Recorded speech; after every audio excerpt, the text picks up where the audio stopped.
Have you ever wondered how some Vancouver-based companies have grown to become wildly successful nationally or even internationally? Hi, I'm Reese Sims, and today we are going behind the brand to talk to the CEOs, founders, and influencers who have made it happen. Founded by John Bromley in 2011, Chimp, a name that comes from the blend of the words charity and impact, is an online platform that empowers users to manage their charitable donations more easily and streamline the process of giving to multiple charities from one platform. Today, in just 4 short years, over $49 million has been given through Chimp to over 3,850 charities. I'm here with John Bromley, the founder of Chimp, and let's start off with asking you some quick fire questions. So can you give us a 6-word summary of yourself? Canadian, patient, optimist, cynic, serious, relaxed. Great. And where's your favorite place to eat in the city? I love this hole-in-the-wall place down the road here, right by my office, called Babylon. And so for creative inspiration, would you prefer coffee or cocktails? Cocktails. If you had one superpower, what would it be? My superpower is patience. And finish this sentence for me. I can't go anywhere without my... Opinions. Oh, okay. And final question, why do you love Vancouver? Why is it such a great city to live in? As Vancouver grows and more economy and culture comes into the city, I love the combination of things to do, people to see, combined with the aesthetic gorgeousness of Vancouver. All right, so let's talk all about Chimp. How did it become the success that it is today? We started by building the core of Chimp, which is the personal charitable impact account. It sort of acts like a bank account for giving. And around that, we then built features to make it accessible and participatory.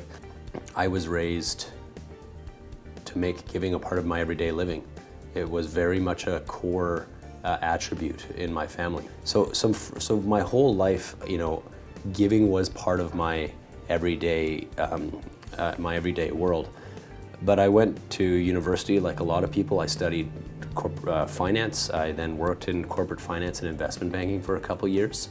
And when I left, I stumbled upon working with my dad, and my dad is one of the global thought leaders on charity law and charity-related finance. So Chimp's really born out of both a really personal connection to wanting to contribute, as part of what I do as a person, call that charity, and it's married with this very robust subject matter expertise.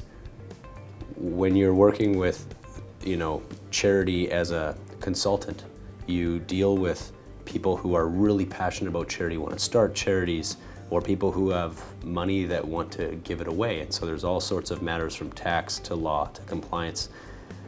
The frustration I felt with that as I got really deep into it and pretty good at it was its inability to scale. I just started naturally looking to the web to solve the problems of scalability.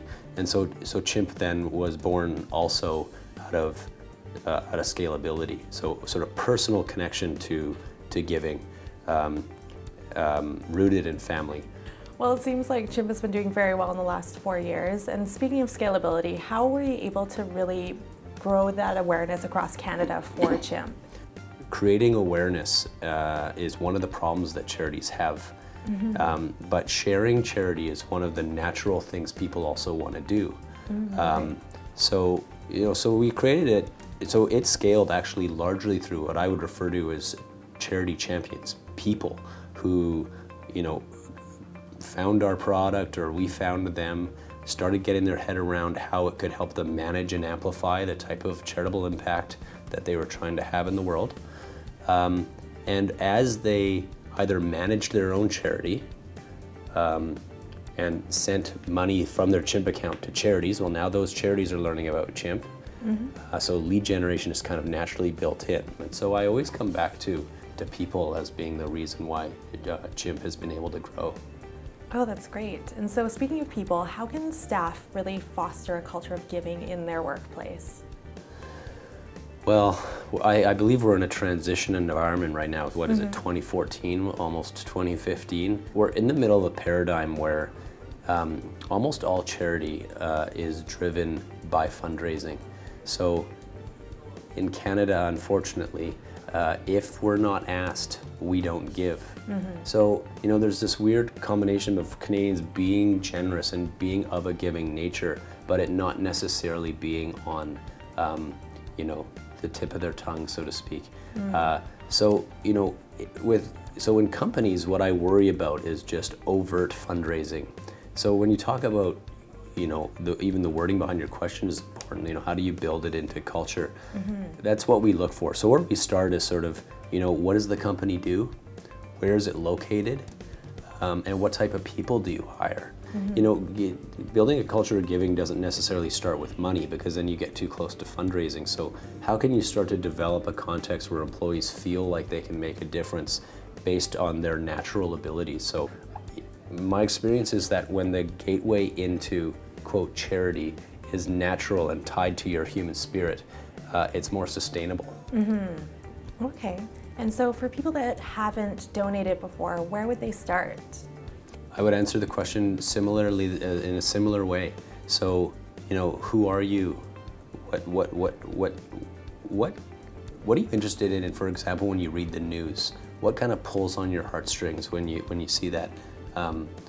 You know, and a combination of what really interests you with what you think your skill set or your assets, which can include money. You know, what you think you've got there that can help you cause real change. Because charity, participating in charity, and that's, you know, that's a word that's kind of loaded, is sustainable in the exact same way that everything else in the world is sustainable. So, you know, what do you say to someone who doesn't exercise yet? How do you start exercising?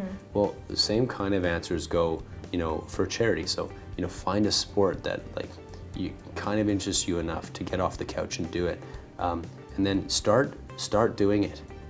You have to start, and don't worry about making mistakes.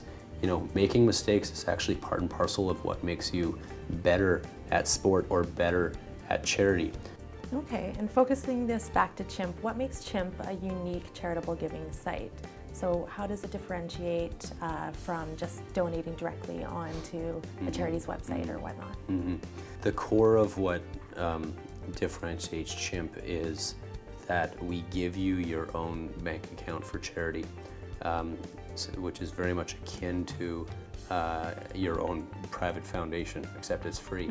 So from a private foundation, you can give money to any registered charity of your choice. Every single registered charity is listed in Chimp.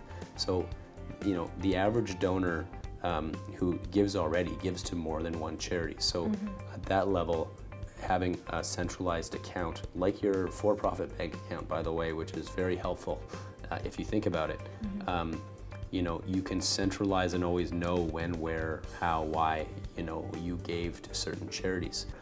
So Chimp also provides, you know, the administrative benefit of, you know, organizing your giving, but also the confidence of knowing who all those charities are, that definitively they're real and that the money got to them. You can learn about all the charities. We display data on them all. So if you want to, over time, become a more informed giver without having to spend a ton of time online, you can do that very quickly. You can start running campaigns for a cause, like, which can include more than one charity, obviously, and that's entirely unique to Chimp, because traditionally fundraising is a charity saying, please give me your money, and now it's a one-off decision, whereas Chimp empowers people, or empowers the individual. It helps you help charities. That's great, that's great. So my final question for you today is, what are 3 things that you wish you knew when you first started the company? So I believe there's 2 types of entrepreneurs in the world, if you're doing totally generalized. One is people who are like super awesome at business and can take any market opportunity, go and learn it and make it happen. The other is a subject matter expert. I'm a subject matter expert. The problem with being a subject matter expert is that you know, for me, the vision of Chimp, which I view to be about 20 years long, you know, I can see it very clearly, but it's viscerally held. It's like, I understand it so well that it's hard to explain, right? So one of the things I wish I knew, the first thing is how to clearly communicate a viscerally held vision. Related to that is the reality of managing people, working with people. I love people. I'm a very social person at some levels, but you naturally need different types of skill sets. You need men, you need women, you want people from all different types of backgrounds, because it fosters not only a more interesting culture, but it develops you know, a more creative and engaged, you know, fact pattern that delivers better results for the company. But homogeneous stuff is easier to manage, right? So having to manage people who come from their own backgrounds, who bring their own assumptions to the table, who have varying degrees of experience, who have totally different ways of interpreting the same sentence, is the second thing I wish I knew, because I would have anticipated it instead of learning it by making so many mistakes. Because despite the fact that I'm a very confident person generally, you know, you still have moments of doubt. You still you know, worry about whether it's going to succeed, and that to me is just kind of lost time, you know. So I wish at some level I wish that, you know, I knew that it was going to be successful.